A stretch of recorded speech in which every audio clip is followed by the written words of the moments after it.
Soy Elena Margarita Vargas González. Tengo 42 años, pero mi espalda parece llevar 60.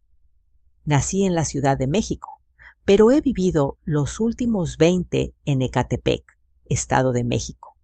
Trabajo como enfermera jefa de turno en el Hospital General de Zona número 32, ubicado en la Colonia Industrial, muy cerca de la famosa Purísima. Mi turno, fijo como el reloj de la torre de la iglesia, es de las 3 de la tarde a las 11 de la noche. Gano un neto de 8,400 pesos quincenales, una cantidad que apenas alcanza para cubrir la renta del pequeño departamento en el que vivo, la colegiatura de mi hija, los pasajes y la comida. Todo, absolutamente todo, está calculado al centavo. Mi vida es una rutina gris, invisible para la mayoría.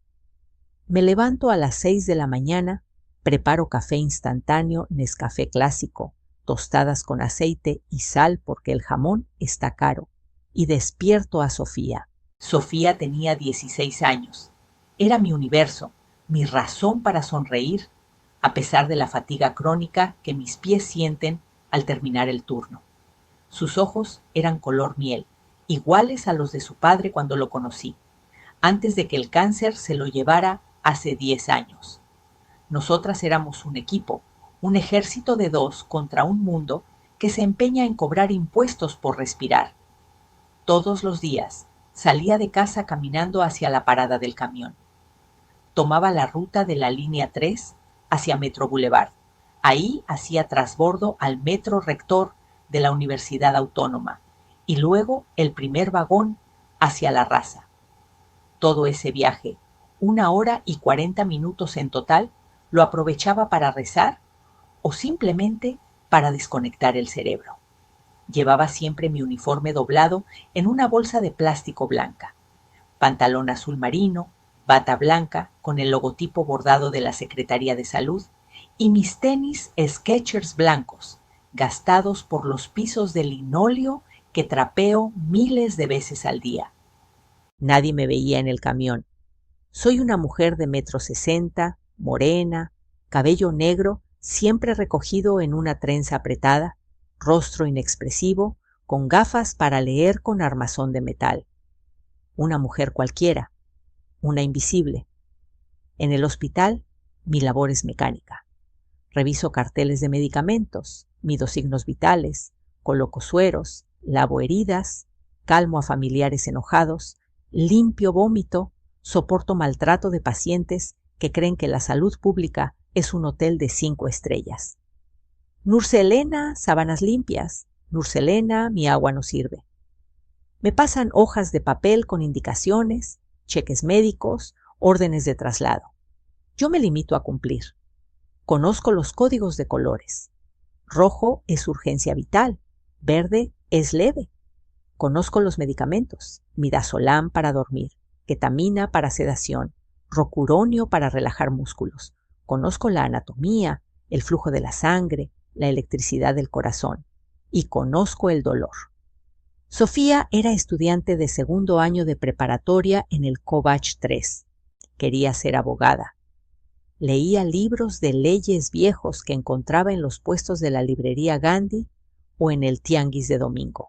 Me decía, mamá, vamos a luchar, voy a sacar a este país adelante. Sofía tenía una vida llena. Salía a bailar con sus amigas, comía pizza de Little Caesars los viernes, usaba ropa de Shein para ahorrar. Era una chica normal, alegre, inocente. Yo vivía pendiente de mi celular viejo, un Nokia con teclas gastadas, esperando su mensaje. Llegué, ma, me voy con las amigas, no me hagas de cenar. Esa comunicación era mi salvavidas. Todo cambió el martes 14 de septiembre. Era un día como cualquier otro. Lloviznaba ligeramente, esa lluvia fina que mancha el paviento de negro. Yo venía llegando de turno, me dolía la ciática, tenía sed. Llegué al departamento y noté que la luz de la recámara de Sofía estaba apagada. Pensé que se había dormido temprano.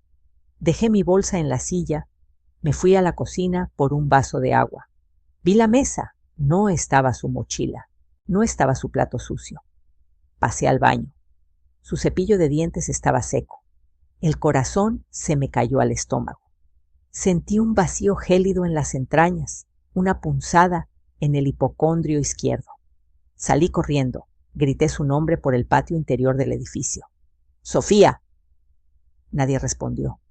Solo los ladridos del perro del vecino. Llamé a su celular. Timbró, timbró, timbró. Nadie contestaba. A la cuarta llamada, la voz del buzón de mensajería. Ese sonido fue el primer golpe. Corrí a la escuela, tomé un taxi, gasté 70 pesos que no tenía para que me llevara rápido. Llegué a las puertas del Kovash. El portero me miró con cara de póker. Sofía ya salió a la 1, señora, como todos los días. Pero ella no llegó a casa. Llamé a sus amigas, a la madre de Valeria, a la tía de Karen. Nadie sabía nada. A las 8 de la noche, con el alma destrozada, caminé hacia la Fiscalía de Ecatepec. Llevaba mi chamarra blanca de enfermera puesta. La fila afuera de la carpeta de investigación era interminable. Gente llorando, gritando, pidiendo justicia. Gente que huele a sudor, a miedo, a impotencia. Me atendieron a las 11 de la noche. Un agente del Ministerio Público, joven, con ojeras y una taza de café Starbucks ya fría sobre su escritorio. Me miró por encima de sus lentes. Señora, ya pasaron 48 horas de desaparición legal, aunque son 24 para abrir la carpeta. Tiene que esperar a que pase más tiempo. Probablemente esté con el novio. Yo sentí el insulto en la cara. Sofía no tenía novio. Era responsable. Nunca llegaba tarde. Mi hija no es irresponsable, grité. Me pidió fotos.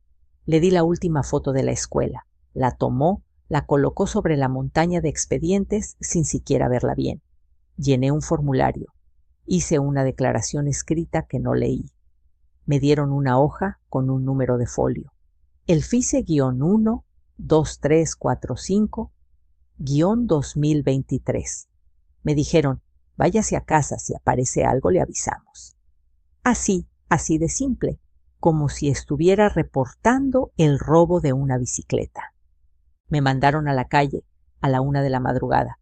3 días de terror, 3 días buscando. Pegué carteles en los postes de la avenida central, en el parque ecológico, en las esquinas.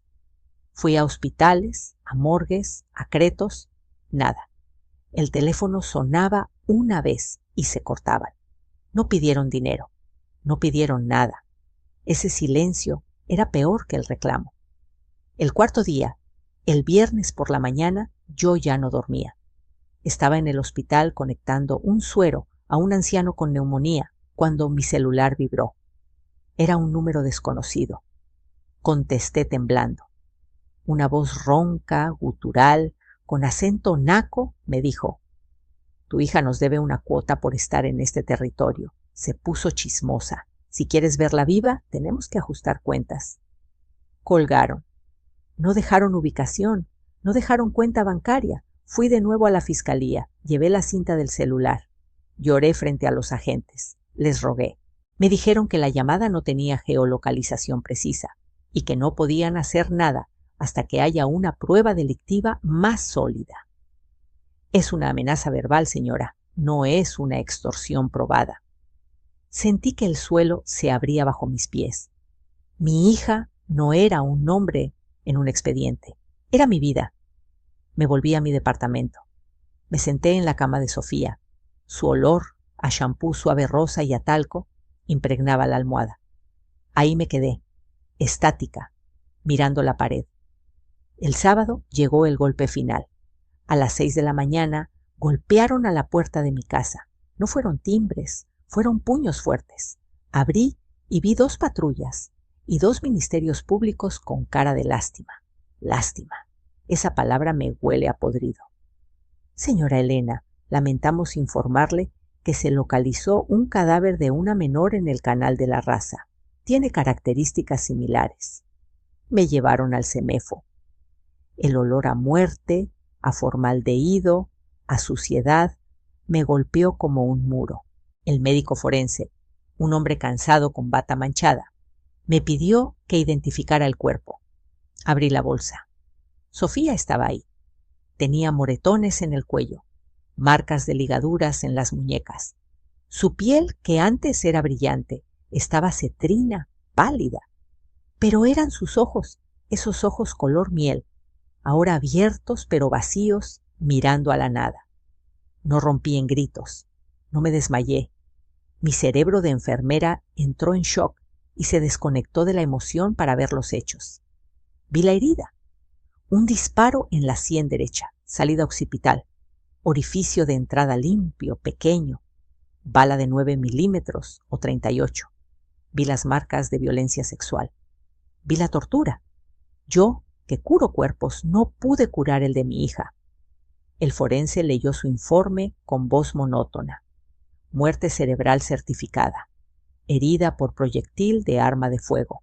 Causa de muerte, trauma cráneoencefálico destructivo. Me pidieron que firmara el acta de defunción y el acta de entrega del cuerpo. Yo firmé con una mano que no sentía. La burocracia de la muerte es increíblemente eficiente en este país. Papeles, sellos, firmas, más papeles. ¿Van a investigar?, pregunté a la gente que me acompañaba. Me miró, me pasó una tarjeta con el número del folio. Ya está abierta la carpeta de homicidio. Nosotros investigamos. Vaya a su casa, descanse. Descansar. ¿Cómo puede descansar una madre que sabe que su hija fue arrojada a una alcantarilla como si fuera basura? El funeral fue un acto surrealista. Gasté todos mis ahorros del ahorro voluntario, la caja de caoba, las flores blancas, el nicho en el panteón municipal, 20,000 pesos que me costó morir un poco más. Mis compañeros del hospital fueron muy solidarios, me dieron el pésame, me trajeron comida. Pero luego pasaron 2 días y todos volvieron a sus vidas. Yo regresé a trabajar. Tenía que hacerlo. Si no trabajaba, no pagaba la renta. Mi cuerpo estaba en el hospital, administrando medicamentos, midiendo presiones, pero mi alma estaba flotando sobre el canal de la Raza. Pasaron las semanas. La carpeta de investigación avanzó a paso de tortuga. Falta el informe de balística. Falta la comparecencia de los testigos. El juez está de vacaciones. Nadie arrestó a nadie. Nadie. Nadie sabía nada. Nadie vio nada. En Ecatepec, ser testigo es una sentencia de muerte. Nadie habla. Y la policía, saturada, mal pagada, corrupta, tiene cosas más importantes que hacer, como cobrar sus propinas de los puestos de camiones. Fue entonces, una noche, mientras limpiaba sangre de un paciente que se había caído, que escuché una conversación en el pasillo. 2 paramédicos y un médico residente platicaban cerca del cuarto de aseo. ¿Oíste del ajuste de cuentas en la colonia famosa?, dijo uno. Sí, los de la Unión Tepito andan bravos. Dicen que unos chamacos de una pandilla local, los Mochis, tocaron a gente de ellos, contestó el otro. ¿Y qué pasó?, preguntó el médico. Pues que mataron a una chava, la hija de una enfermera, creo. La tiraron en el canal por las 5 de mayo, para mandar mensaje. Mi sangre se heló. Mis manos se congelaron en el trapo rojo. Dejé de respirar. Sabía. Mi instinto me lo gritaba. La chispa no fue un relámpago, fue una corriente continua. No fui al Ministerio Público a decirles lo que escuché. Sabía que no serviría de nada. Sabía que si mencionaba los Mochis, los propios agentes avisarían a la pandilla. Yo soy invisible, yo soy nadie. Nadie sospecharía de la enfermera silenciosa, la que limpia vómito, la que pasa la ronda a las 3 de la mañana. Nadie sospecharía de la mujer de 1,60 m con gafas. Decidí que la justicia no iba a llegar por la vía legal. La justicia, en mi caso, tenía que ser quirúrgica, precisa, indolora para el paciente, pero fatal para el mal. Empecé mi planificación de inmediato. No se lo conté a nadie, no a mi mamá, no a mis hermanas. Era un secreto entre Dios y mi conciencia. Utilicé mi acceso al hospital. Empecé a sacar materiales. Nada grande, nada que llamara la atención. Una jeringa aquí, un vial de succinilcolina allá, algunos apósitos. Empecé a observar a los sospechosos. En mi tiempo libre, en vez de dormir, caminaba por la colonia famosa por las 5 de mayo. Llevaba ropa de calle, unos pantalones de mezclilla viejos y una sudadera gris. Me ponía una gorra de las del equipo de fútbol de las Águilas. Me sentaba en la banca de la esquina junto a la tiendita de la doña Mary y simplemente miraba. Compraba agua, un cigarro suelto para aparentar, aunque no fumo. Observé a 3 tipos que siempre estaban en la esquina. 3 jóvenes, no más de 25 años, vistiendo playeras de marcas caras, tenis Nike Jordan, camionetas con polarizados oscuros. El jefe, un grandote con cara de pocos amigos, al que apodaban el Chuy. Otro, flaco, pálido, narigudo, que siempre estaba con un celular en la mano, el Ratas. Y el tercero, moreno, con cicatrices en la cara, fuerte, el Tano. Ellos cobraban la cuota a los vendedores ambulantes, a las panaderías. Veía cómo golpeaban a una vieja que no quiso pagar los 100 pesos. Veía cómo se reían con un cigarro en la boca. Esos eran los perros. Esos eran los que mataron a mi hija. Mi investigación fue metódica. Empecé a seguir a el Ratas.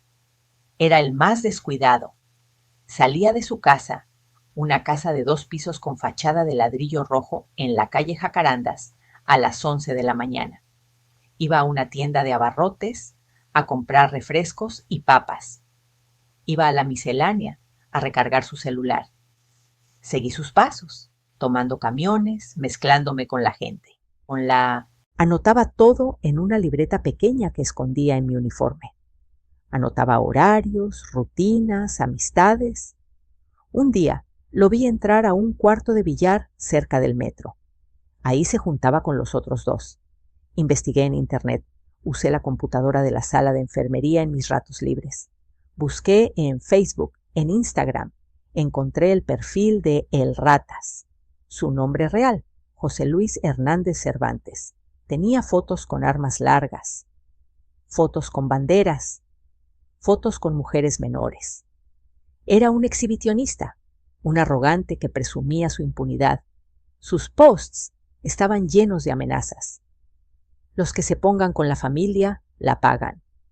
Vi fotos donde salía con el Chuy, cuyo nombre real era Jesús Alfredo Ríos Jiménez, y el Tano, Octavio Montiel de la Cruz. 3 nombres, 3 rostros, 3 historias de delincuencia. Definí mi método. No podía usar un arma. No sabía disparar. Una enfermera no sabe de armas de fuego, sabe de química, sabe de fisiología. Sabía cómo detener un corazón, sabía cómo provocar un paro respiratorio sin que nadie notara, sin ruido, sin drama. Mi herramienta sería la inyección, una dosis masiva de cloruro de potasio, o mejor aún, una combinación de succinilcolina y un sedante fuerte. O quizás algo más simple, un simple émbolo de aire en una vena, una embolia gaseosa, rápido, indetectable a simple vista, pareciendo un infarto o un paro cardíaco repentino. Pero necesitaba que estuvieran en el hospital, necesitaba que fueran mis pacientes. La espera duró 2 meses, 2 meses de silencio, de dolor, de odio acumulado en una olla de presión. Mientras tanto, seguía trabajando. Nurse Elena, el paciente de la 203, pide agua. Nurse Elena, revise la saturación. Respondía con amabilidad, con una sonrisa pegada, pero por dentro pensaba, espero que mueran, espero que les hagan daño. La oportunidad llegó el 22 de noviembre. Era un martes, noche de guardia. Llegaron 3 ambulancias de la Cruz Roja. Había habido un tiroteo entre 2 pandillas en la colonia Granada. Traían a varios heridos, entre ellos a el Ratas. Lo habían disparado en el abdomen. No era una herida mortal inmediata, pero necesitaba cirugía de urgencia. Lo trajeron pálido, gritando, manchando la camilla con sangre. Mis manos temblaban por primera vez, no por miedo, por adrenalina. Ahí estaba el cerdo, ahí estaba el asesino de mi hija, a mi merced. «Enfermera, prepara quirófano de urgencias», gritó el cirujano. Yo me moví con eficiencia, preparé la instrumentación, preparé los cables de monitoro. Mientras lo movían de la camilla a la mesa de operaciones, sentí su olor. Olía a tabaco, a miedo, a sudor sucio. Sus ojos se encontraron con los míos por una fracción de segundo. No me reconoció. Yo era solo la enfermera de uniforme blanco, invisible. Él pensó que estaba allí para salvarlo. Lo conectaron al monitor. El corazón latía rápido, taquicardia a 110 por minuto. La presión estaba baja, 80/40. El anestesiólogo se acercó para inducirlo. «Voy a ponerle propofol y fentanilo», dijo. Yo me acerqué con la bandeja de medicamentos. Tenía preparada una jeringa aparte. Una jeringa de 10 mililitros que había guardado en el bolsillo de mi bata, debajo del pañuelo de papel. Contenía 20 miligramos de rocuronio, un bloqueador neuromuscular despolarizante. Pero no era eso lo letal. Era lo que iba a poner después. Mientras el anestesista ponía la máscara de oxígeno y buzaba las venas, le dije: «Doy paso a la preparación del suero». El médico estaba distraído verificando el laringoscopio. Me acerqué a la llave de paso del suero, que estaba en el brazo derecho de El Ratas. Mi mano izquierda, cubierta por la manga de la bata, sostuvo la jeringa. Con un movimiento fluido, rápido como el de una mosca, conecté la jeringa al puerto y empujé el émbolo. La dosis no era para paralizarlo, era para matarlo. Inyecté 40 miliequivalentes de cloruro de potasio directo a la vena. Es una dosis letal si se pasa rápido. El corazón sufre una fibrilación ventricular inmediata. El efecto es casi instantáneo. Retrocedí. Dejé la jeringa en la charola de desechos biológicos sin que nadie me viera. Me puse el tapabocas.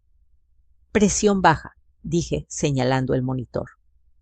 El ritmo cardíaco en la pantalla, que era una línea regular, de repente se volvió caótico. Subió, bajó, se volvió un zigzag feo. El anestesista se giró. «¿Qué pasa? ¿Le pasó algo?» «No, acabo de conectar», dije con voz tranquila. El monitor empezó a pitar. Un sonido agudo, largo. La línea se volvió plana. «Fibrilación ventricular», gritó el cirujano. «RCP ya. Preparen el carrito de paros». Empezaron los golpes en el pecho. La desfibriladora, cargando con un zumbido eléctrico. «¡Despejen!». El cuerpo de El Ratas se levantó con el choque, cayendo de golpe. Yo observaba. Mi pulso estaba tranquilo. 60 por minuto. Sabía que no había nada que hacer. El potasio había fundido su sistema eléctrico. Su corazón no volvería a latir. 15 minutos después, el médico declaró la muerte. Tiempo de muerte, 22:45 horas. La sala se llenó de frustración. «Qué joven, qué tristeza», dijo la enfermera auxiliar. Yo asentí con la cabeza, con cara de tristeza profesional. «Pobre muchacho», dije. Mientras limpiaban el cuerpo, yo me quedé cerca. Miré su cara una última vez. Estaba pálida, serena. Ya no gritaba, ya no mataba. Sofía no tenía su justicia, pero este monstruo ya no respiraba. El procedimiento fue limpio. El potasio se disipa rápido en el torrente sanguíneo. El suero fue tirado a la basura. La jeringa, triturada y enterrada entre los desechos punzocortantes. Nadie revisó la basura. Nadie revisó a la enfermera. Era una muerte súbita por complicaciones del shock hemorrágico, o al menos así lo dictaminó el médico en su reporte inicial. Paro cardiorrespiratorio secundario a trauma y coagulopatía. Se archivó como una pérdida más de la guerra contra el narcotráfico. A la semana siguiente, Las noticias corrieron en el barrio. Mataron al Ratas en el hospital, decían. Lo operaron y se murió. El Chuy y el Tano estaban furiosos. Buscaban culpables. Mataron a 2 vendedores de tamales que supuestamente habían visto algo. Fueron a la clínica a preguntar, pero el médico solo les dijo que fue cuestión de Dios. Y ahí se quedó. Mi segunda víctima sería más difícil. No esperé a que llegara al hospital. Tenía que ser directo. Tenía que ser yo. El Chuy era peligroso. Era el líder. Casi nunca salía solo. Siempre tenía 2 bodyguards. Pero era un mujeriego. Tenía una amante en una vecindad de la colonia Las Américas. Una mujer que vendía ropa por catálogo. Seguía el Chuy durante 3 semanas. Lo vi llegar en su camioneta negra, blindada, sin placas. Se quedaba 1 hora, 2, y se iba. Nunca bajaba sus guardaespaldas. Investigué al amante. Su nombre era Claudia, una mujer guapa, con mucho maquillaje, que vivía en el 2º piso de un edificio viejo. Ella no era mi objetivo, pero era mi punto de entrada. Un día me disfracé. Puse un cabello rubio postizo, maquillaje fuerte, una bata de mezclilla. Fui a su departamento fingiendo ser una vendedora de Avon. Golpeé la puerta. ¿Quién es?, gritó Claudia. Soy del catálogo de La Rosa, dije con voz cantarina. Abrió la puerta. Le mostré el catálogo. Entré a la sala. Mientras ella revisaba los labiales, vi las armas sobre la mesa, 2 pistolas, vi un saco lleno de dinero, vi la cocaína en una bolsa de Ziploc. Fingí ir al baño. Ahí, en el inodoro, saqué de mi bolsa un spray de limpiavidrios que contenía una mezcla que había preparado en mi casa. No era limpiavidrios. Era una disolución concentrada de cianuro de potasio mezclado con un poco de alcohol isopropílico para que penetrara más rápido. Se lo puse en el cuello del refresco que estaba sobre la mesa, una botella de Coca-Cola de 1,5 litros. El cianuro no sabe a nada en concentración baja, pero en esta, su sabor es un poco amargo. Se disimula con el azúcar de la soda. Salí del baño. Terminé la venta. Me fui.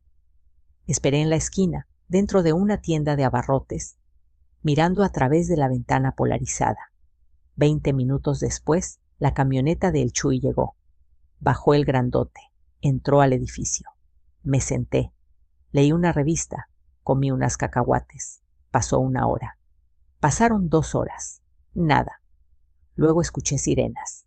No sirenas de policía, sino sirenas de ambulancia. Cruzaron frente a la tienda. Se dirigían al edificio. Mi corazón dio un salto. Me levanté, pagué las cacahuates y caminé tranquila hacia el camión. Más tarde supe lo que pasó. El Chuy tomó el refresco. Claudia también. Ambos empezaron a convulsionar minutos después de la ingesta. El cianuro bloquea la respiración celular. Las células no pueden usar el oxígeno. La sangre arterial se queda de color rojo brillante. La persona parece asfixiarse por dentro, con una respiración agónica. Claudia murió ahí mismo. El Chuy sobrevivió, pero en estado vegetativo. Los guardaespaldas escucharon los ruidos, rompieron la puerta y los encontraron tirados. El Chuy fue llevado de emergencia al Hospital General, pero no a mi piso. Lo llevaron a terapia intensiva, donde la vigilancia es estricta y los accesos son controlados. No pude llegar a él. Murió 3 días después en esa cama, sin despertar, sin hablar, sin nombrar a nadie. Las noticias decían, envenenados por sustancia tóxica. La policía habló de un ajuste de cuentas. Nadie sospechó de la vendedora de Avon con pelo rubio. Nadie conectó a la enfermera del Hospital 32 con una venta de cosméticos en las Américas. Yo era invisible. Faltaba uno. El Tano. El más rudo. El más violento. El que probablemente apretó el gatillo.